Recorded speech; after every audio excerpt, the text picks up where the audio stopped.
Bonjour et bienvenue à l'émission Hello Dolly, comme la chanson. Et moi, je suis Dolly Dimitro. Je suis tellement contente d'être parmi vous dans cette belle journée. Aujourd'hui, j'ai un invité que je connais depuis 23 ans. Je suis tellement une femme choyée et privilégiée de le connaître, lui, ses 2 enfants. Je veux juste te dire que tantôt, je parlais avec lui, puis il me dit un secret. Chut. À l'âge de 2 ans, il était en avant d'une caméra pour la première fois. C'est extraordinaire. Je vous présente un ami, un homme qui est une inspiration pour moi, qui est journaliste, qui est en avant des caméras, qui connaît ça comme qui connaît sa main. Éric Rémy, bienvenue. Hello, Dolly. Bonjour. J'ai presque failli te chanter Hello, Dolly, how you been, Dolly? Ben oui, ça fait 23 ans, bientôt 25. Le temps passe vite, hein? Oh, je suis tellement contente que tu sois ici. Ben merci de l'invitation. T'as l'air en forme. Oui, absolument. C'est-à-dire que la vie me traite bien quand même. Bon, on a nos épreuves, mais sinon, en général, j'ai une belle vie. J'ai une vie que je ne pensais pas avoir. Je ne pensais pas avoir une retraite, parce que je suis maintenant à la retraite, Wow. après avoir beaucoup travaillé. Je ne pensais pas avoir une retraite si douce, si confortable aussi. En termes de moyens, je suis correct. Puis, entouré de gens que j'aime. Fait que non, je suis un gars vraiment, je dis souvent que j'ai 3 choses importantes. Je suis choyé, je suis aimé et je suis utile. Alors, que demander de plus? Wow, j'adore ça. Mais là, parce que tu es sur la retraite, ça veut dire que tu te paies la retraite, là. C'est-à-dire que je reste quand même, comment je disais, je reste raisonnable. J'ai toujours été, en tout cas, à partir du moment où j'ai vécu une vie plus, comment je te dirais, j'ai eu mon mode de vie, hein, dont tu parles souvent. À partir du moment où j'ai eu un mode de vie, j'ai eu une vie plus régulière. Puis encore aujourd'hui, tu sais, j'essaie de faire des choses dans un ordre, tu sais, pas trop, pas trop, pas moins, tu sais. Je dis souvent qu'avant, je vivais une vie extraordinaire de façon ordinaire, puis maintenant, je vis une vie ordinaire de façon extraordinaire. Donc, Oh, c'est ça ma vie maintenant, oui. j'adore ça. J'adore cette expression. Voler, je te prends. Parfait, je te la donne. Éric, parle-moi de toi. Tu sais, je sais que tu es venu au monde dans le show business, Oui. puis tu as toujours dit à moi, depuis qu'on se connaît, c'est une show business. Oui. C'est une business en arrière de le show. C'est une business, puis ensuite, c'est un show. Oui. Voilà, Oui, voilà. exact, Puis il y a exact. beaucoup de sensationnalisme Oui. et beaucoup de drame. C'est ça que les gens cherchent souvent. Ben, tu sais, en tant que recherchiste, parce que j'ai été recherchiste d'abord, tu sais, dans mon métier, j'ai fait de la recherche. Ce que je faisais, c'est que je travaillais pour des animateurs ou des animatrices. J'amenais la matière, je leur livrais ce que moi-même j'aurais pu faire. Puis ensuite, quand je suis devenu moi-même animateur à la radio et à la télé, ben, tu sais, j'ai mis mes couleurs, tu sais. C'est-à-dire que le métier maintenant est beaucoup différent. Les médias sont beaucoup au clic, hein, au clickbait. Oui. On essaie beaucoup donc d'inciter les gens, parce qu'on est beaucoup sur les réseaux sociaux, à aller cliquer sur tel et tel article. Mais dans mon temps, tu vois, je parle d'un temps qui est révolu, qui n'était pas si lointain encore, ça a beaucoup changé rapidement. Il fallait quand même avoir une certaine rigueur journalistique, ce qui s'est un peu perdu en cours de route. Maintenant, on n'y va plus tant pour je te dirais, le contenant, le contenu, on y va plus pour le contenant. C'est-à-dire qu'on essaie de mettre des couleurs pour attirer les gens à les regarder, puis en même temps, souvent, c'est des calories vides, hein, ce qu'on nous donne. Heureusement, il reste encore quand même des médias sérieux, mais on s'aperçoit que les gens ne font plus l'effort d'aller ou d'acheter des journaux, des magazines, de prendre le temps de s'informer.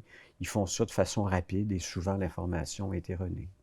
Je crois que l'intelligence artificielle a pris beaucoup de place dans tout ça. Bien, elle est artificielle, cette intelligence-là. C'est pas pour rien qu'on l'appelle l'intelligence artificielle. Exact. Elle ne remplacera jamais l'intelligence émotionnelle, l'intelligence naturelle de l'être humain qui lui a permis de passer à travers des millions d'années d'évolution jusqu'à aujourd'hui.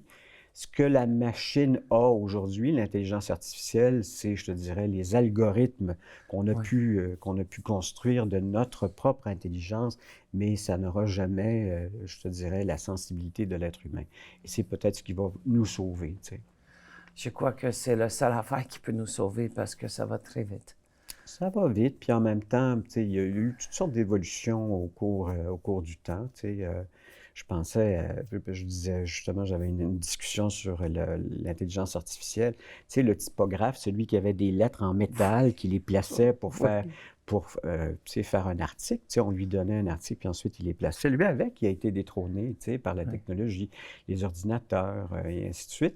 Donc, l'important, c'est de s'adapter à son temps. C'est-à-dire que oui, c'est quelque chose qui est frais, mais en même temps, je pense qu'il faut juste s'y adapter. Il n'y a pas que du mauvais dans l'intelligence artificielle, il y a du bon, et c'est ce bon-là sur lequel on doit s'attarder, puis en même temps contenir le mauvais, parce qu'il y a des gens qui vont se servir de ça, tu sais, à Oui. mal escient, on va dire. Mais c'est parce que, comme mon mari m'a dit l'autre jour, on ne sait plus qu'est-ce qui est vrai, qu'est-ce qui est fou.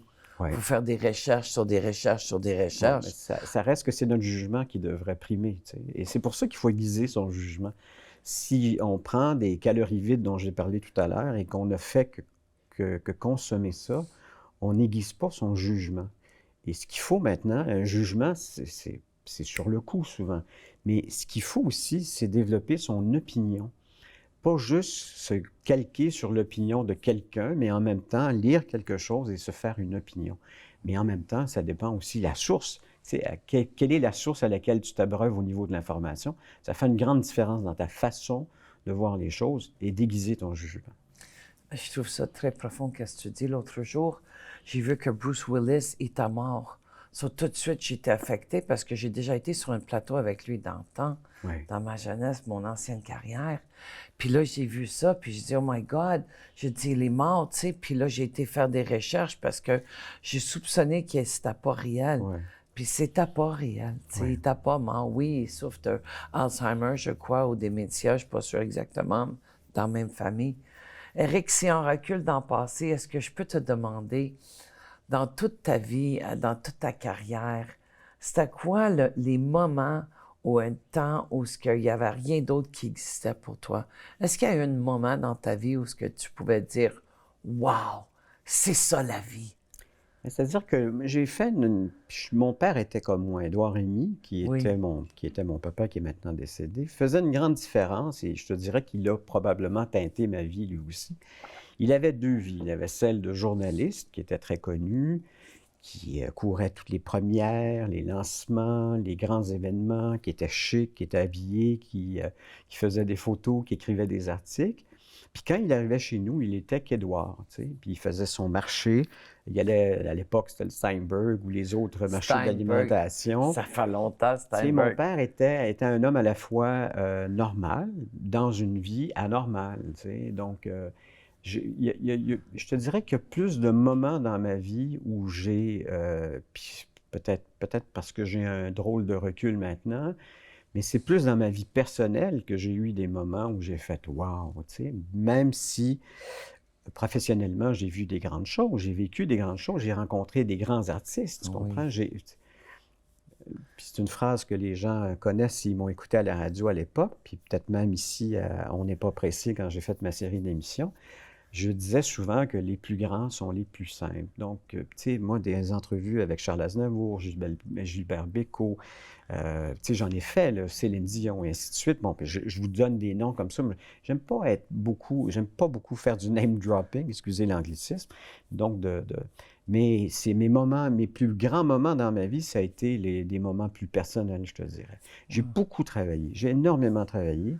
euh, Parce que comme il y avait eu Édouard avant moi, les gens n'étaient pas portés à essayer de m'ouvrir les portes, tu comprends? C'est-à-dire qu'on disait, OK, il profite tu sais, de la popularité de son père pour lui aussi Hmm. se faire une carrière. Puis je te dirais que c'était pas du tout cette carrière-là que je visais au départ. C'est plus les gens qui m'ont orienté vers ça. J'étais, comme je l'ai dit tout à l'heure, recherchiste à la télé. Et c'est de ce métier-là, étant donné que j'étais devenu très savant de ma matière, de mon métier. Moi, je lisais tous les journaux, j'archivais, je coupais des articles. Comme Wow. je suis un drop-out du secondaire, moi, j'ai lâché l'école en secondaire 2, je me suis moi-même formé. Il fallait, pour faire ce métier-là, avoir une certaine crédibilité. Puis pour avoir une certaine crédibilité, bien, il faut avoir aussi une certaine habilité. Et c'est comme ça que je suis devenu à la fois animateur d'abord, puis ensuite journaliste à l'écrit, moi qui suis un dyslexique. Et je te dirais que c'est peut-être, s'il y a quelque chose dont je peux parler suite à ta question, qui pour moi est wow, c'est qu'un gars qui avait lâché l'école en secondaire 3 a finalement, à la fin de sa carrière, été reconnu pour ses articles, pour ses grandes entrevues. Je fais des grandes entrevues, entre autres pour le magazine La Semaine. Il y en a quelques-unes qui ont été publiées dans le magazine 7 jours, même dans le cahier Week-end du Journal de Montréal. Et tous les gens qui ont travaillé avec moi m'ont dit, Éric, c'est extraordinaire la matière que tu réussis à aller chercher chez les gens.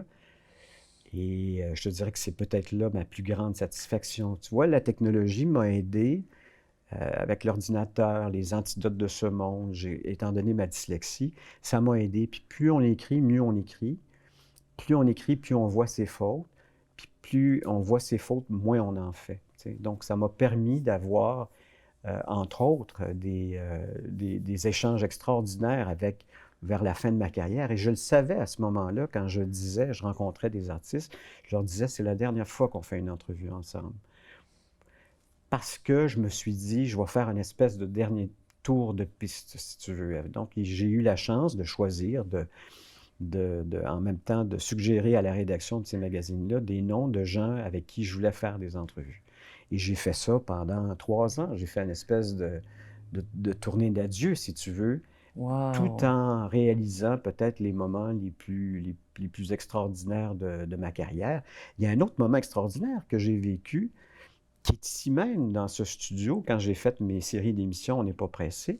Je faisais tout, la recherche, j'alimentais mes émissions, j'avais trouvé mon concept, j'avais trouvé ma façon d'interviewer les gens pendant 60 minutes, comme tu le fais en ce moment, sans pause publicitaire, et d'aller chercher donc des confidences de personnalités qui avaient été interviewées des centaines, des milliers de fois. Mais parce que la question est posée de façon différente, ben on retrouve à ce moment-là des réponses qui sont étonnantes. Puis dans le fond, c'est ça, c'est de l'émotion, la télévision. C'est d'essayer d'aller chercher chez quelqu'un quelque chose qu'il n'a pas répété, qui va aller chercher l'essence même de cette personne-là. Et ça te dit pas d'être coach pour enseigner les gens comment faire ça? Tu as toujours eu le verbe facile, tu as toujours eu une plume exceptionnelle. Depuis que je te connais, je t'ai toujours admiré dans ça. Puis, tu sais, je sais que tu serais exceptionnel pour guider des gens.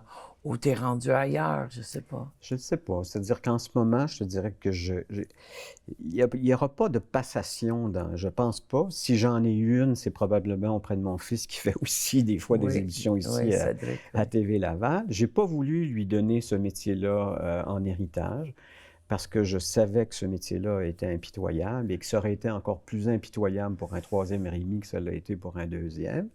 Mais il a quand même fait son chemin et heureusement, il l'a fait, mais en même temps, il a mis sa touche à lui. Ses couleurs, oui. Ses couleurs. Il n'a pas été dans le culturel, il a été dans le monde immobilier, entre autres.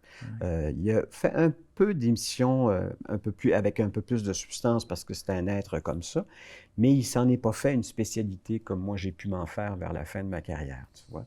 Mais je pense pas que je ne sais pas si je serais un bon professeur, je ne sais pas. J'imagine que oui. Mais rendu là où je suis rendu, j'attends que les choses me soient offertes plutôt que d'essayer de tirer sur les choses. Ça me réussit plus. J'aime mieux avoir une surprise qu'une déception, disons. Je suis tellement étonnée parce que je me souviens de Cédric avant. Il ne parlait pas. C'est vrai. Je l'ai rencontré à maintes reprises. Puis ce jeune homme, quand il était adolescent, il me parlait pas. Il me regardait, il m'ignorait totalement. Il me regardait, puis... Ouais. Puis de voir aujourd'hui y aller, c'est comme miraculeux comment est-ce qu'il a fait une 180 dans sa vie, puis partir, puis il est devenu extroverti. C'est merveilleux, je trouve ça extraordinaire.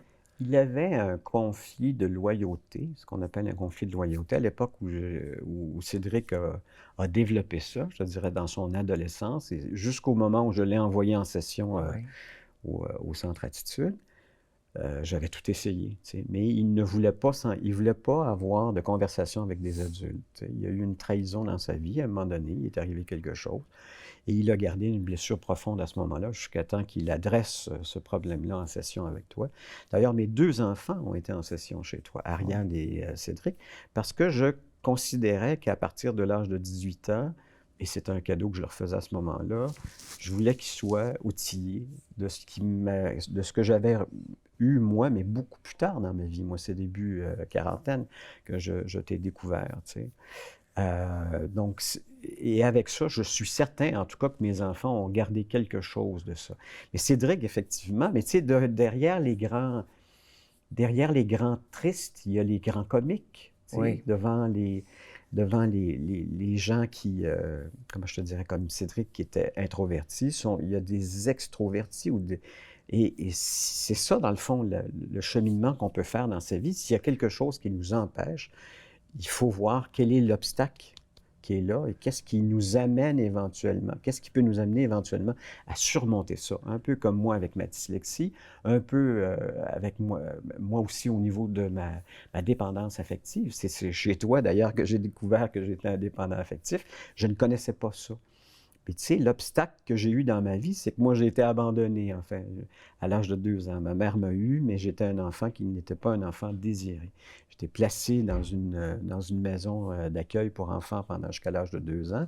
Puis à partir de l'âge de 2 ans, j'ai été choisi par Édouard, puis avec Dani, qui a été ma mère de substitution.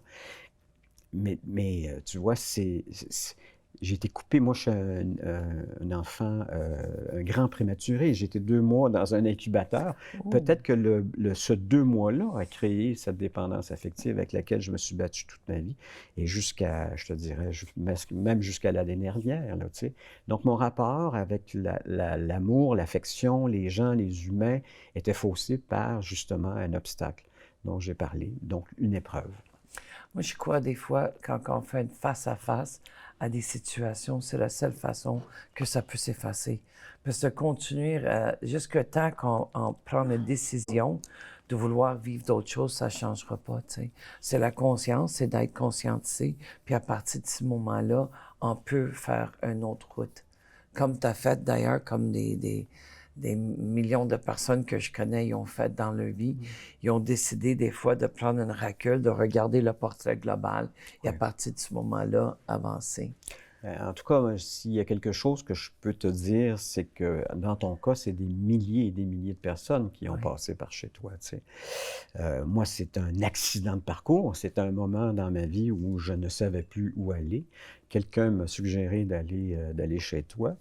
Je me souviens pas c'est qui, le Écoute, prénom. c'était Chantal Leroux qui avait Oh été my chez God, toi. Chantal, oui, Chantal qui avait été chez toi, oui. qui avait été une copine à moi, puis qui m'avait amené chez toi.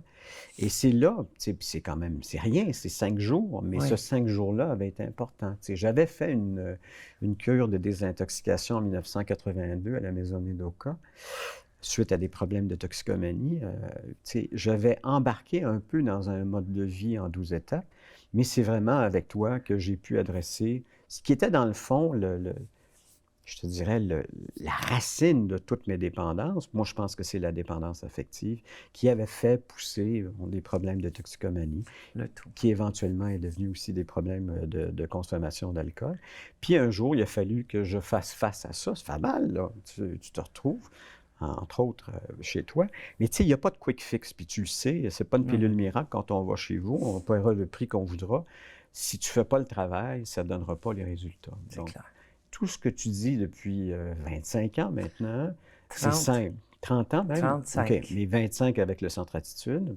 Oui, 26 avec 26? le centre études. OK. 35e année dans le même domaine. C'est simple comme de Oui. l'eau de roche, tu sais. Oui. C'est du gros bon sens, Oui. mais c'est des choses auxquelles on ne s'attarde pas. Puis, tu sais, si je prends le temps de faire un changement d'huile puis un graissage sur mon char, tu sais, comment se fait que je ne prends pas ce temps-là pour moi aussi m'arrêter à un moment donné pour faire ma mise au point? Tu sais, elle est où ma mise au point? Tu sais? À quel moment je peux m'arrêter puis voir mes comportements, mes aspirations?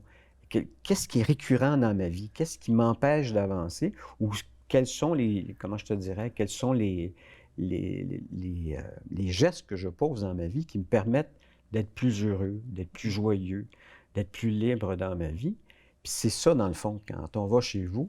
Mais si tu as l'impression qu'en 5 jours, tu vas changer ta vie, c'est rien, là, c'est rien. C'est le coffre d'outils, puis encore, c'est une clé, c'est une clé multiple, là. C'est comme toute chose, c'est qu'est-ce que tu fais avec. Bien ça, exact. C'est toi qui décides. Tu C'est peux ça. le mettre, comme tu dis souvent, les participants, tu peux mettre ça dans ton garde-robe. Ouais. Je t'assure que ton garde-robe va bien aller, mais pas toi. Oui, C'est la pratique. C'est comme conduire une voiture, une bicycle. Si je mets en pratique quotidienne des nouvelles façons de vivre, c'est ça qui va changer les patterns que je fais, que je suis pas bien avec. So, les gens, souvent, ils rentrent en session dans une zone de inconfort connu, oui. puis ils ont très peur d'y aller vers une zone de confort inconnu. C'est Mais juste changer le « in » de ouais. place et s'intérioriser. Mais c'est intimidant parce que quand tu as toujours pas noyé, excuse-moi, nagé à contre-courant, puis à un moment donné, tu essaies simplement de te laisser porter par le courant. Au départ, tu ne sais pas où est-ce que tu t'en vas. On a ce réflexe de se battre, que la vie est difficile, alors qu'effectivement, la vie est difficile, mais elle ne l'est pas tout le temps, tu sais. Puis tu peux avoir des beaux moments dans ta vie si tu adoptes des comportements qui vont moins déclencher les gens autour de toi, qui vont moins déclencher de la peur, des ressentiments, des émotions négatives. Et c'est cette paix-là à laquelle on veut, c'est celle-là qu'on veut, puis que souvent on n'arrive pas à avoir. Tu sais. On aspire, c'est le mot que je cherchais, la paix à laquelle on aspire. Je crois que moi, j'ai toujours pensé que la paix viendra des autres avant de commencer mon cheminement en 91. J'avais la certitude que la paix, c'était quelque chose avec comme, c'est toi qui déranges mon père. Mais je n'étais pas conscient à ce moment-là que si je te donne le pouvoir de ma vie, c'est à ce moment-là que tu déranges mon père. Ouais. La paix, c'est un état d'être intérieurement qui peut être cultivé et bâti. Puis aujourd'hui, et je te sens tellement paisible en ce moment, c'est extraordinaire. Je te jure, je te sens vraiment terre à terre, enraciné. Ça a pris du temps. Oh, mais c'est beau à voir, c'est beau à sentir au niveau de vibration. Ouais. Mais moi, j'ai toujours cherché la paix ailleurs, dans les choses extérieures. Je savais pas avec la contemplation, la relaxation, la méditation, je pouvais arriver à avoir la paix parce que veux pas, on a 60 à 80 000 pensées quotidiennes. Ça n'arrête pas le comité de hamster, tu sais. Puis ils disent que 70% des pensées, Eric, sont les mêmes qui reviennent tout le temps. Récurrentes, oui. Sont récurrentes sur le besoin fondamental, c'est peut-être prendre un autre chemin ou changer ça, parce que l'être humain souffre de l'ignorance. Ils sont ignorants des choses. Quand tu es conscientisé, c'est à partir de ce moment-là que tu reprends le pouvoir de ta vie. C'est confortable, comment je te dirais, de rester dans ces comportements, même si ces comportements-là sont inconfortables. Tu sais, on parlait du confort, l'inconfort connu. C'est difficile de faire cette transition-là, tu sais, de se voir. D'abord, tu sais, faut dégonfler son orgueil, ce qui est difficile. Là, tu sais, on est dans une société où l'orgueil est très valorisé, particulièrement maintenant avec les réseaux sociaux. Cette façon de se projeter dans l'œil public, tu sais, donc, juste avouer son impuissance, c'est pas un réflexe naturel. Tu sais. Lâcher prise, capituler, demander de l'aide. Tu sais. Puis souvent, parce que les femmes ont peut-être ce réflexe-là plus facilement, mais nous autres, les gars, l'orgueil avec lequel on a été élevés, tu sais, c'est peut-être un peu moins pire maintenant.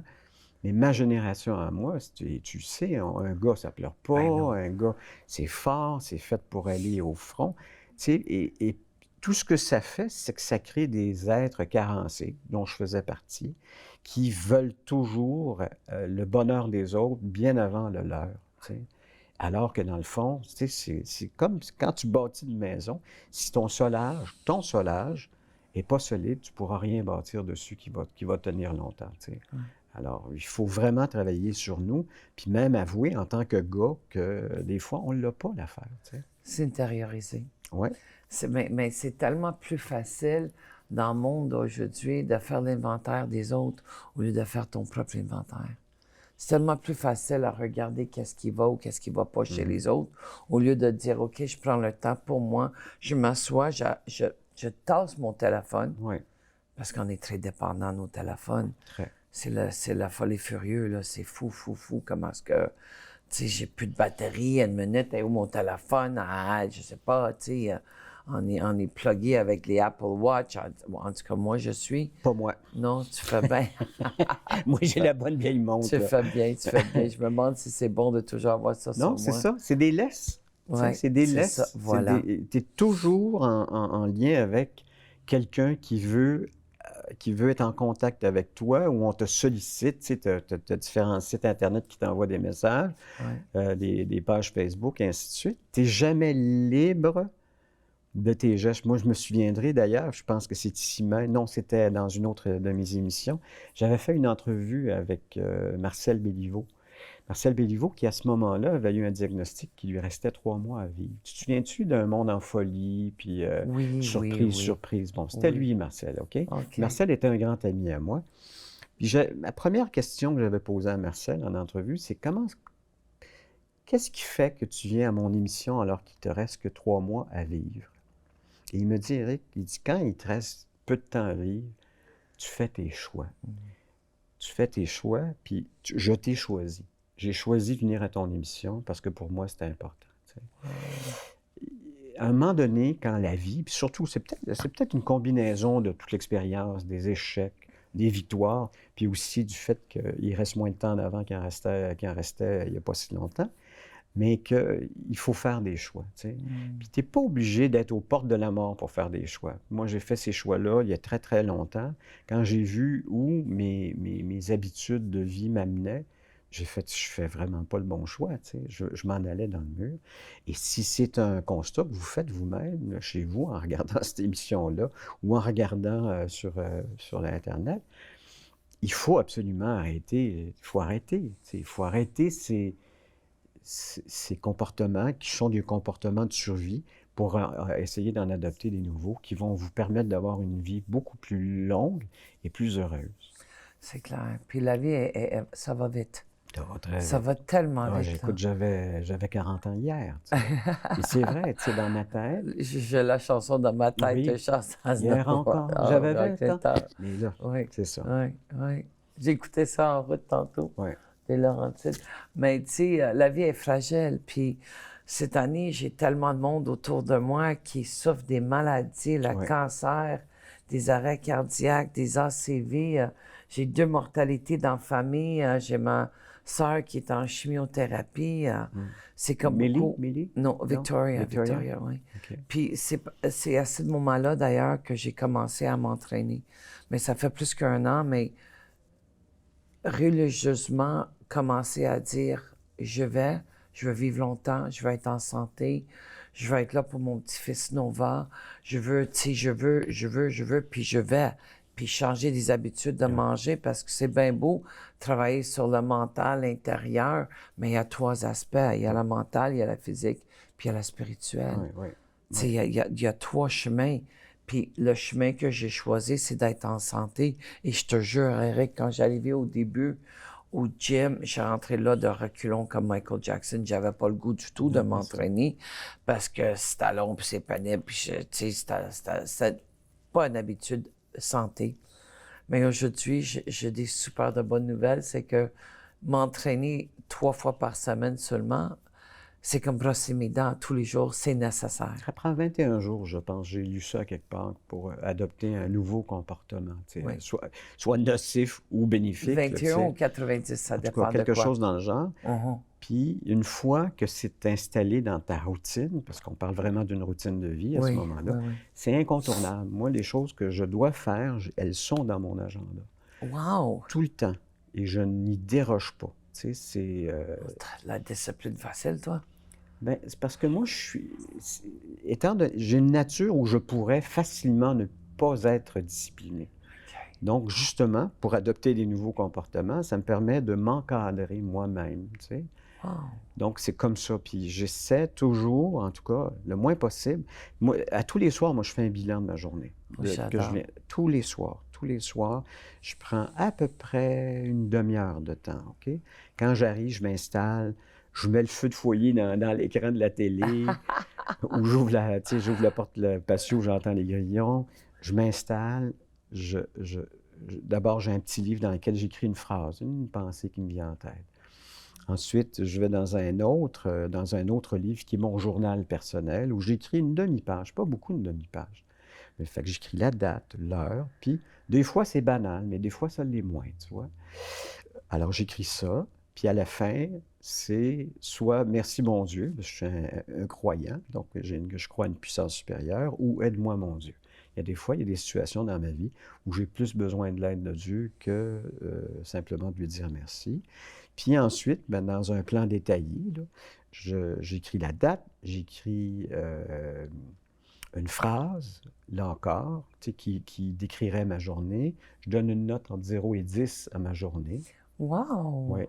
Ensuite, quelles sont mes forces de vie? Ensuite, quels sont mes, les événements que j'ai vécus dans la journée, tu sais. Moi, ce qui revient souvent, donc les émotions ou les traits de caractère, tu sais, j'ai l'orgueil qui revient souvent, j'ai la susceptibilité qui revient souvent, j'ai la peur qui revient Ouais. souvent, j'ai la dépendance qui revient souvent. Puis je vois si ces traits de caractère, puis il y en a d'autres, là, et ça revient, puis c'est relié à quoi, puis quelle est la solution à ça, tu sais. Pour moi, bon, parlerons de la dépendance, le remède, c'est l'autonomie, la liberté. L'orgueil, c'est l'humilité. La Ouais. susceptibilité, c'est la fierté et l'estime. Si je parle de peur, c'est la confiance, la foi, l'espoir. Puis ensuite, ben, j'écris dans ce petit journal-là, là, bon, ben, belle nuit de sommeil, beau matin, faire mon lit, faire mes lectures, prendre du calme. Tu vois, aujourd'hui, c'est bonne émission avec Dolly. Ensuite, c'est réunion. Ensuite, je vais voir, ensuite, en soirée, je vais voir un spectacle avec un ami qui m'invite. Oh, On s'en va nice! voir un spectacle ensemble. Puis, ce que je veux surtout, c'est toujours être dans l'espoir, dans la foi. Mais tu sais, je suis pas un être religieux, je suis un être spirituel. C'est-à-dire que pour Ouais. moi, je fais une différence, même si je crois en Dieu. C'est pas tant l'Église, parce que l'Église, c'est là où on a, comment je te dirais, c'était le centre de distribution, mais pour Ouais. moi, je vais direct à la source, encore. Et donc, je vis avec une puissance supérieure, plus que jamais d'ailleurs. Tu sais, Wow. c'est important pour moi. Parce que tant que tu laisses la place en disant, je vais être capable de régler ça, puis ça va être, tu vas voir, ça va m'en aller, moi, Eric. Euh, Puis quand tu as un échec, tu es tellement déçu, tu Mm. sais. Donc, c'est pour ça que je t'ai dit que j'aime mieux, j'aime mieux avoir des surprises qu'avoir des attentes aujourd'hui. Je comprends. Puis le travail que tu fais à propos de ton inventaire à tous les soirs, je trouve ça extraordinaire parce que tu vis avec toi toute ta vie. Ouais, Puis tu as vécu avec toi. ouais. Sur le besoin fondamental, c'est trouver des façons de mieux vivre avec soi. Et ça sonne un petit peu comme une 10e étape, si tu me permets. Oui, c'est ça. C'est ça, une 10e étape des fraternités Oui, en anonymes. 12 étapes, oui. Oui, c'est ça. On s'est parlé tantôt que tu vas être grand-papa. Oui. Oh my God. Moi, je vais te dire quelque chose, Eric, à propos de ça. Je viens juste de faire un TikTok sur ça l'autre OK. jour. Être un parent, et je suis sûre que tu vas être d'accord avec moi, c'est l'amour inconditionnel, OK? Ma fille, mon fils, je les adore. On a une fille puis un fils, on Ouais. sait. Ouais. Mais être un grand-maman, c'est l'amour infini. C'est indescriptible. Je peux pas décrire. J'ai passé une 24 heures avec mon petit-fils l'autre jour, puis ma thérapeute, parce que je consulte de temps en temps. J'ai toujours besoin des coachs, moi, dans ma vie, puis je trouve ça extraordinaire. Quand c'est nécessaire, je vais. Quand je n'ai pas besoin, je ne vais pas. Mais, puis j'ai passé une 24 heures, puis juste avant que je parte, je l'ai vu la journée même, elle dit, Dolly, laisse vivre ton enfant intérieur avec ton petit-fils. Puis à un moment, dans la journée, qu'on était dans la piscine, puis on jouait à une grenouille, puis on sautait comme ça, puis on riait, puis je me sentais comme une petite fille. Puis c'était tellement extraordinaire. Mon petit-fils, il est... Ah, écoute, c'est vraiment il y a un meeting, ils disent que c'est quelque chose des grands-parents. Ça me revient pas en ce moment, là. Le club de grands-parents, je crois qu'ils appellent ça. Les gagas? Des gagas. Ouais. Gaga, exact. Gaga. Ouais. Mon petit-fils, il m'apprend beaucoup de choses. Beaucoup. Puis il était avec moi hier, puis il y avait des comportements désagréables 2 fois. Ça faisait un petit bout que j'ai pas vu, je vais le voir en fin de semaine. Puis je dis, Nova, moi, j'aime pas le comportement que tu as en ce moment. Ça me blesse quand tu me parles comme ça. Puis il me regarde, mais tu sais, c'est un enfant, il y a 5 ans, tu sais, Oui. 5 ans. Mais être grand-parent, d'abord, c'est un grand cadeau, hein? C'est un Oui, grand cadeau de la oui. vie. Grand, juste grand, le mot grand en partant. Oui. C'est vrai, c'est grand. Je Ouais. pense, puis tu m'as vu aller avec mes enfants, que j'ai été un bon père Un auprès de mes papa enfants. d'amour, Oui, un papa oui, d'amour, oui. ah oui.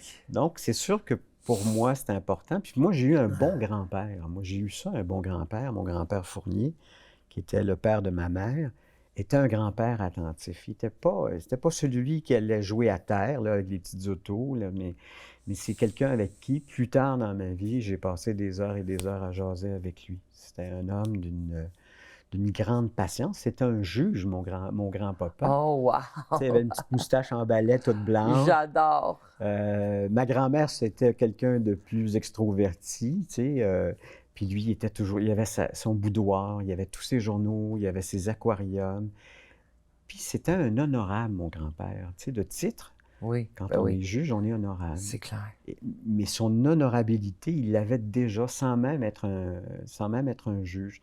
Et ça a été un modèle pour moi parce que aujourd'hui, je me dis, je veux être honorable. Tu sais, je veux être un être honorable. Finir ma vie et que les gens disent, Éric, c'était quelqu'un d'honorable. Donc, c'est cette passation-là, je pense, que je vais avoir avec mon petit-fils, parce que c'est un garçon qui s'en vient. Je vais essayer, tu sais, de lui donner le maximum de ce que je peux lui donner, de ce que j'ai donné à mes enfants, mais que je peux aussi donner à mes petits-enfants. Puis, tu sais, avec l'expérience, avec le temps, tu sais, parce que je n'ai pas toujours été libre pour mes enfants à cause du métier, mais je vais en avoir peut-être un petit peu plus pour lui, tu sais. Et pour moi, c'est un moteur en ce moment. Je ne te l'ai pas dit, mais j'ai eu en mars dernier un diagnostic de cancer. Un cancer qui s'est révélé du jour au lendemain. Je n'avais pas de douleur, j'avais rien. Et je me suis retrouvé donc à me faire opérer je vais le dire, c'est un cancer à la vessie. On a analysé la masse, c'est bel et bien un sarcome. Tu vois, je suis suivi en neurologie, j'ai un médecin de famille. On m'a dit en ce moment qu'il n'y aurait pas de chimio ni de radio. Donc, je vis sur du temps emprunté. Mais tu vois, Michel Côté m'avait dit ça, qui lui aussi est décédé aujourd'hui, qui est de regretter mémoire, m'avait dit à partir de 60 ans, on vit sur du temps emprunté. J'en étais conscient, mais en même temps, tu sais, tu penses que la route est très, très longue. Puis tu peux reporter à demain des choses que tu n'as pas le temps de faire aujourd'hui. Ben, je peux te dire que ça m'a ramené dans mon un jour à la fois. C'est clair. C'est clair. Est-ce que tu sais, je te dirais que le premier mois et demi, j'ai paniqué. Ensuite, quand ils ont retiré la masse, quand on m'a parlé, quand on m'a calmé, en quelque sorte. Puis ensuite, j'ai fait ce que j'ai dit. C'est-à-dire que tu sais, mes bottines suivent mes babines. J'ai confié à ma puissance supérieure ça.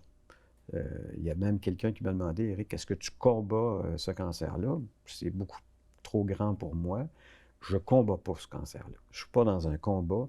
Je confie. Tu sais, je confie à ma... Lâcher prise. Ben oui, parce que de toute C'est ça façon, que tu sais, j'entends. tout ce que je peux faire, je le faisais avant d'avoir ça. Tu sais, donc, Ouais. d'avoir des pensées positives, d'avoir un mode de vie Saine. sain, des pensées saines, bon, ainsi de suite. Donc là, si tu veux, je ne sais pas combien de temps qu'il me reste. J'espère que ça va être le plus long possible. En ce moment, les nouvelles ne sont pas inquiétantes, heureusement, mais en même temps, ça met un point d'interrogation sur chacune de mes journées. Mais ça vient aussi valoriser chacune de mes journées. Quand je fais l'exercice de faire mon bilan de la journée, souvent, je trouve que la journée a passé vite. Il y a des journées où des fois, ça passe moins vite. Mais tu sais, je ne remets pas à demain ce que je pourrais faire aujourd'hui. Moi, je fais de la moto. Je suis un grand motocycliste, entre autres. Il y a un danger à faire de la moto, mais en même temps, il y a un danger à vivre. Puis on va tous mourir un jour. On a beau le dire, mais en même temps, je pense qu'on ne le réalise pas à quel point c'est important de faire attention à tout ce qu'on dit, tout ce qu'on fait, tout ce qu'on projette autour de nous, puis de profiter de chacune de ces journées-là.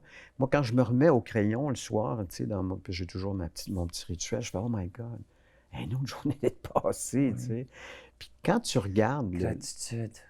Puis l'avantage de donner des notes à mes journées, c'est que tu vois, hier, c'était une journée plus difficile pour moi au niveau de mes... Puis j'ai passé une échographie, puis une radiographie, puis ça fait monter des peurs.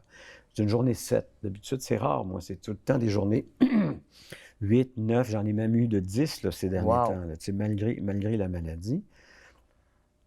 Puis là, je fais, oh my God, c'est une mauvaise journée. Mais si tu fais une moyenne, là, tu dis, tu sais, tu prends les 7 derniers jours, puis tu fais une moyenne, tu fais pas, ben finalement, c'est correct. Oui, j'ai une journée mauvaise. Tu sais, pour moi, 7, c'est mauvais. Mais si je fais la moyenne des chiffres, là, tu sais, puis même si je ne suis pas bien bon en calcul, je vois bien qu'il y a plus de positifs que de négatifs.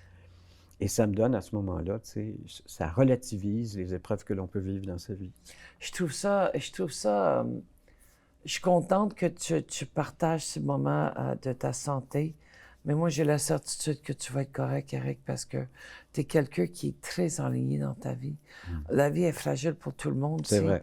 Puis moi, personnellement, qu'est-ce qui vient me chercher beaucoup, ça me fait cheminer, c'est que ça prend des épreuves comme ça, des fois, que les gens réalisent la valeur d'un 24 heures, la valeur de le moment présent, de savourer, de compter nos bénédictions sans y aller dans la religion ou quoi que ce soit.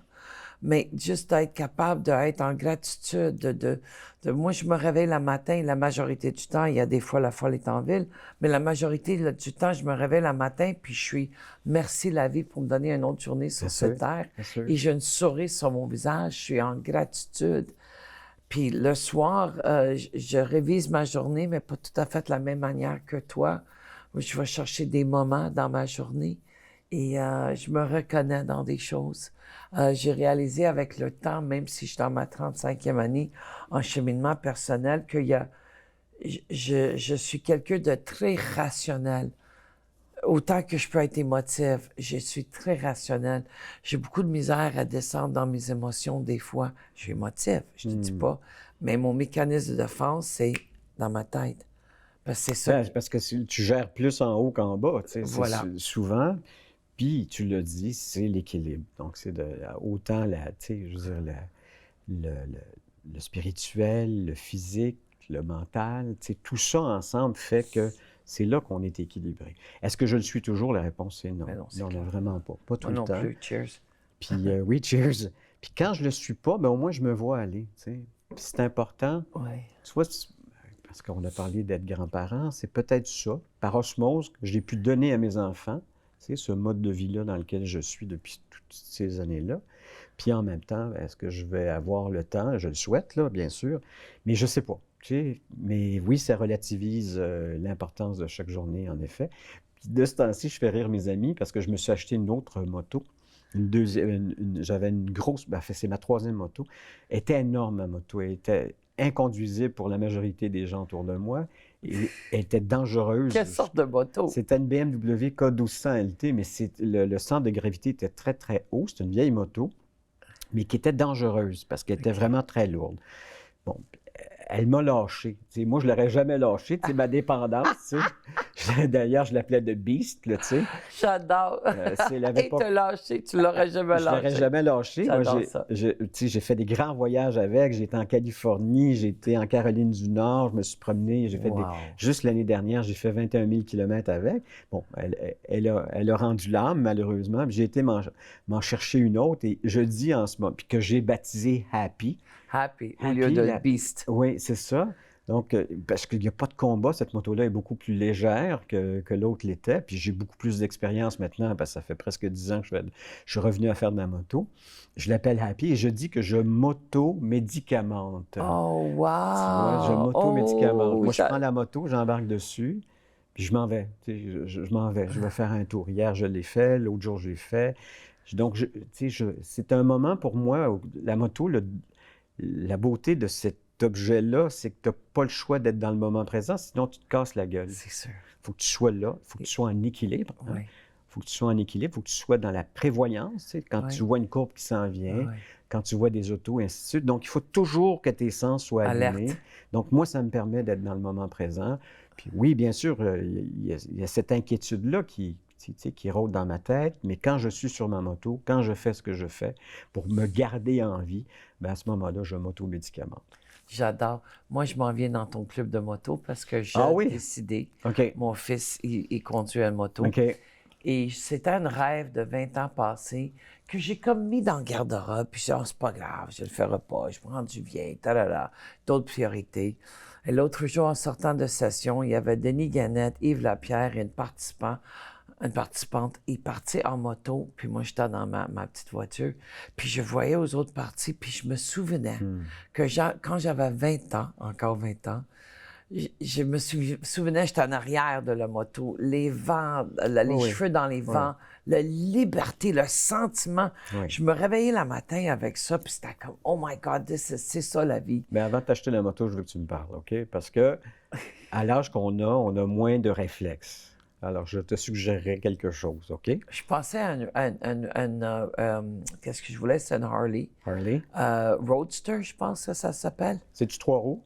Non, je veux OK. pas de 3 roues. OK, tu veux... OK. Oh non, je veux pas de 3 roues. OK, mais en tout cas, Okay, tu fais ce que tu veux, on s'en parle. c'est tatoué les oreilles, là. Oui, mais je vais t'en parler, c'est sûr. Oui, Tu n'as pas parlé dans l'oreille d'un c'est clair. La beauté de la moto, puis tu l'as dit, moi, tu sais, il y a un feu de feuilles, il y a quelqu'un coupe le gazon, il y a un vent, je sens les fleurs, tu sais, puis ça te met dans l'urgence de vivre, tu sais, il faut que tu fasses attention tout le temps, tu sais. Fait que non, je te souhaite, oui, pourquoi pas. Mon rêve, c'est de conduire mon moto à côté de mon fils. OK.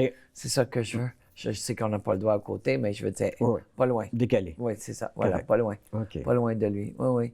Je voulais y aller pour mon permis cette année, mais c'est trop tard. Ils sont full. Où est-ce que je suis dans les Laurentides? Mais je vais y aller. Je commence en printemps. Il faut que j'aille pour en première le permis de quelque chose. D'apprenti. En tout cas, l'apprenti, c'est ça. Tu peux faire de la formation. C'est ça. Je te donnerai des adresses où aller te former, OK? Oh yes, OK. parfait, good, merci. T'as-tu peur pour moi ou quoi? Ben, j'ai toujours de l'inquiétude. Ça reste que c'est une activité dangereuse. Oui. Ça reste que c'est une activité. Mais j'ai pas l'intention d'y aller en Californie, puis des affaires comme ça.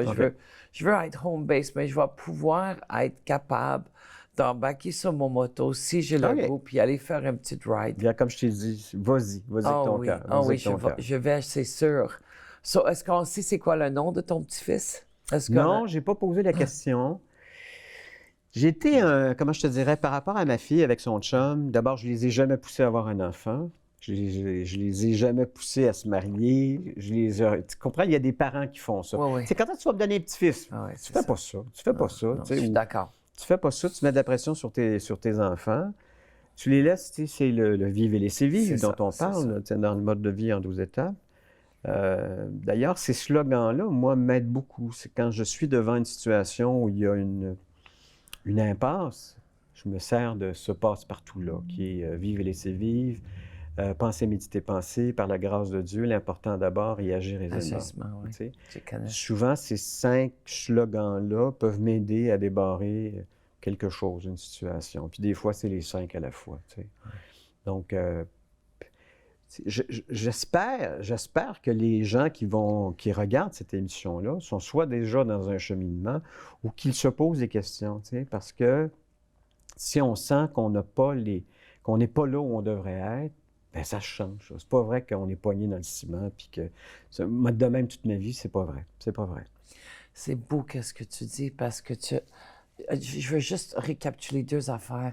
La première chose, c'est que c'est vrai qu'on ne devrait pas demander à nos enfants c'est quand tu vas te marier, c'est quand tu vas me donner un autre enfant, c'est la pression. Je crois que les jeunes aujourd'hui, ils ont assez de pression, ils n'ont pas besoin de la pression. Les pauvres.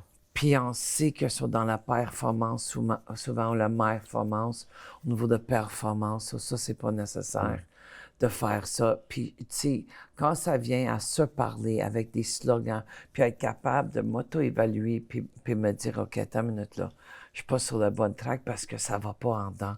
Il y a quelque chose. Puis s'il y a quelqu'un qui regarde, parce qu'il y a plein de monde qui regarde l'émission, puis passant avec tout le monde en passant, à propos de l'émission, j'ai la certitude que les gens savent qu'il y a toujours de la place pour l'amélioration. La personne la plus âgée que j'ai en relation d'aide, quand elle a vécu sa session, Thérèse Paquette, elle avait 91 ans. Et aujourd'hui, elle est 93, puis elle est dans notre équipe. Elle travaille de temps en temps avec nous. Et Thérèse, quand elle arrivait à 91 ans, je la regardais, puis je disais, mais voyons donc, à 91 ans, qu'est-ce que tu fais là? Ben oui, c'est quoi, là? Je comprends pas, là. Il y a quelque chose qui, tu sais... Puis elle dit, il y a des choses que j'ai jamais sorties qui m'empêchent. Ben non. Puis je veux le faire avant que je meure. Mm. Ah, ça, là, c'est... Tu sais, mourir avec des regrets, des remords, c'est triste. Tu sais, Ah oui. essayer de... Puis c'est sûr qu'on ne vide pas toute notre poche de roche, là, tu sais. Oui. Il va toujours en rester un peu dans le fond du sac, mais essayer de minimiser ça. Surtout qu'en vieillissant, on a moins de force, on a moins, tu sais.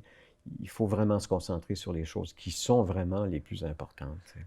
Oui, puis se permettre de regarder qu'est-ce qui fait mon bonheur. Récemment, je fais beaucoup de ménage sur mon Facebook personnel. Et puis c'est plate, là. Ben, quand c'est leur fête, je vois c'est leur fête, puis je dis, tu sais quoi? Je veux pas savoir qu'est-ce que tu fais dans ta vie. Je t'aime bien gros. Je te souhaite qu'est-ce que je me souhaite, parce que je crois beaucoup dans la loi de retour. Bien sûr. Qu'est-ce que je sème, je récolte. Je sème des carottes, il n'y a sûrement pas des tomates qui vont pousser, mais j'ai pas besoin de ces gens dans ma vie. Puis c'est pas parce que je veux les rejeter ou les abandonner, Non. c'est juste parce que je suis rendu à un certain âge, je suis modèle 1964, et je suis plus sélectif. C'est comme, je suis conscientisé à propos de qu'est-ce que je veux vivre. Le moment que je regarde la vie d'un autre, je passe à côté de la mienne. Oui. Voyager léger, c'est important. Oui. C'est important. Ouais. Oh, wow! Oui, oui. Voyager léger. Oui. Ah, j'adore. C'est nice. Oui. C'est nice. Mais Eric, tu sais, la vie n'est pas toujours facile. Il y a des embûches, il y a des 2x4. Et comme j'enseigne et qu'est-ce que je pratique le plus possible, c'est de prendre ces embûches, de prendre ces 2x4 et de bâtir avec, de devenir plus résiliente, combattant, guerrière. Tu sais, c'est moi qui choisis, c'est pas les autres qui choisissent malgré la situation. C'est moi qui choisis, ça va être quoi mon attitude, ça va être quoi la façon que je vais, mes réactions.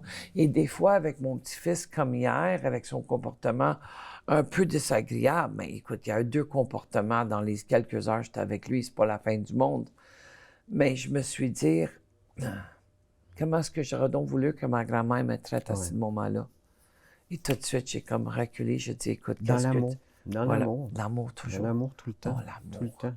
L'amour. Il n'y a que ça. Tu sais, c'est juste ça. Oh oui, puis c'est tellement bon, l'amour, là. Tu sais, Cédric, avant de passer entre tes mains, il y avait eu... Parce qu'Ariane c'était vraiment une enfant plus tranquille. Ils sont Cédric, sont très différents. Oui, ils sont très différents. Tu sais, mais tu sais, t'as la sauveuse qui est le premier enfant, Ouais. puis t'as le rebelle qui est le deuxième. Puis le deuxième, ben, c'est Cédric, là. Tu sais, j'aurais pu m'emporter avec lui. Ça m'est arrivé une fois, d'ailleurs, mais j'ai toujours pensé que le meilleur chemin pour ne pas perdre de contact avec mon enfant, mais surtout pas l'éduquer, mais l'élever. Voilà. Tu sais, élever ton enfant en élévation, c'était de rester dans l'amour. Tu sais. Et j'ai eu raison. Tu sais, j'ai eu raison. Parce que, tu sais, on a une relation extraordinaire, mon fils et moi, aujourd'hui. Wow. J'en ai eu une aussi avec Ariane, là, tu sais, mais comment vas-tu paver le chemin de tes relations avec les gens autour de toi, tu sais? Tu vas-tu mettre de la roche ou tu vas mettre quelque chose de plus doux, tu sais? Toujours. Donc, vas-y vers la douceur, puis si tu n'as pas raison sur le coup, la vie va éventuellement te donner raison, tu sais? Si tu es bien intentionné, tu sais. Oui, c'est toujours dans les Tout intentions. le temps. Puis c'est qu'est-ce que tu sèmes, tu sais, puis c'est quoi tes intentions. Ouais. Si tes intentions sont bonnes, même si tu as un comportement désagréable, qu'est-ce que tu veux faire? Ça s'excuse, hein? Je me suis excusé souvent de mes comportements. Il faut. C'est parce que je suis capable de m'assumer, puis c'est ça le message. Comme avec mon petit-fils, le fait que j'ai un accent, je parle 5 langues, mais j'ai des As-tu accents. un accent? Un peu. Un peu, oui, c'est Un peu. ça. Moi, je l'entends pas. Ouais. Juste quand que je m'écoute sur des émissions audio. À part de ça, pour moi, j'ai Ouais. pas d'accent. Mais, tu sais, puis je le fais articuler souvent des Ouais. mots en anglais. Puis quand il est avec moi, il est dans l'obligation de parler en anglais. Puis des fois, il veut pas, mais je la ramène tout le temps. Puis j'articule des mots avec lui, puis il répète, puis je l'encourage. Parce que pour moi, c'est une de mes blessures. Oui. C'est la blessure juste avec un nom comme Dimitro, c'est sûrement pas québécois. Non, t'as dû Voilà. te faire écœurer longtemps. Ouais. Longtemps Ouais. dans l'intimidation, mais Ouais, ça, c'est un autre c'est ça, dossier. c'est ça. Mais je veux vraiment qu'il parle très bien en français. On est à Québec, québécois, mais je veux aussi qu'il parle très bien en anglais. Parce que pour moi, anglais, c'est un international business Oh oui. language. Tu sais, c'est C'est vrai. un Non, langage puis tu te international. Parce que si la porte est fermée au français, t'en as une autre, tu sais, Voilà. aussi. J'ai vécu ça. J'étais en Inde, Wow, J'ai t'as été en Inde. Moi, j'ai suivi Wow. un groupe de 40 Québécois à un moment donné dans ma vie, à un moment donné où j'avais pas de travail. Et j'ai suivi avec ma caméra, donc 40 Québécois qui faisaient une quête spirituelle. Et j'ai fait un documentaire qui n'est pas sur YouTube, mais je l'ai fait pour le voyage. C'est comme ça que j'ai remboursé en quelque sorte mon voyage. Tu sais, c'est extraordinaire de voir autre chose. Puis je me suis retrouvé dans un temple, c'était un temple Krishna. Ni le français, ni l'anglais, ni l'espagnol, je parle aussi Ouf. espagnol, ne fonctionnait, mais on s'est parlé avec les yeux. On Oh, s'est parlé wow. avec les mains. Et j'ai réussi à me faire comprendre auprès de ces gens-là, tu sais. Euh, Tu sais, tu parlais de la gratitude, je vais le dire ici parce que c'est important. En début d'année, au mois de janvier, j'ai mis en ligne sur YouTube, si vous allez sur YouTube, j'ai fait le mémorandum de Dieu. Wow. J'ai narré le mémorandum de Dieu, j'ai fait le montage. Il durait, parce que c'est quelque chose que j'avais écouté, entre autres, chez toi, la session, mais je le trouvais trop long. 45 minutes, pour moi, c'était C'est trop long. long. Puis je trouvais qu'il y avait de l'information à l'intérieur de ce mémorandum-là qui n'était pas nécessairement nécessaire. Je trouvais que c'était plus factuel. Donc, ce que j'ai fait, c'est que j'ai longtemps travaillé. J'ai pris le texte au complet de Og Mandino et je l'ai compressé. J'ai mis des musiques, bien sûr, j'ai mis des images et il est sur YouTube. C'est Mémorandum de Dieu 2025. Et je l'ai fait avant même de savoir que j'étais malade, tu vois. Wow. Donc, c'est qui suis-je pour me plaindre alors que j'ai effectivement tellement d'autres choses dans ma vie que simplement ce dont je vous ai parlé, ce dont je vous ai partagé. Ouais, exact. Je suis tellement choyée et privilégiée de t'avoir dans le studio avec moi aujourd'hui, Eric. Tu es quelqu'un qui a toujours eu une place très spéciale dans mon cœur. Mais moi, c'est un retour d'ascenseur, là. Tu sais ça parce que tu as littéralement sauvé ma vie à plusieurs reprises d'ailleurs. Ça me touche beaucoup. Je te jure que c'est vrai. Ça me touche. L'émotion qui monte. C'est vrai. J'en signe de le CV, mais attends une minute, mon mascara. Maudite broyarde. Sensible, sensible. Oui. Merci. Je te souhaite le meilleur parce que c'est ça que tu mérites pour Merci. moi. Merci. Et vous, l'audience, mais je veux juste vous dire merci d'être fidèle à cette émission. Ta-na-na, Dolly. Hello, Dolly. La semaine prochaine, on va avoir un autre invité. J'ai passé du beau temps aujourd'hui. Je sais que j'ai des larmes dans mes yeux en ce moment. Et c'est pas grave, je vais les enlever tantôt. Merci d'être toi, la personne que tu es, la personne que tu es en train de devenir. Et stay tuned, continue avec nous parce qu'on a des choses exceptionnelles à vous apprendre dans les semaines à suivre. Au revoir.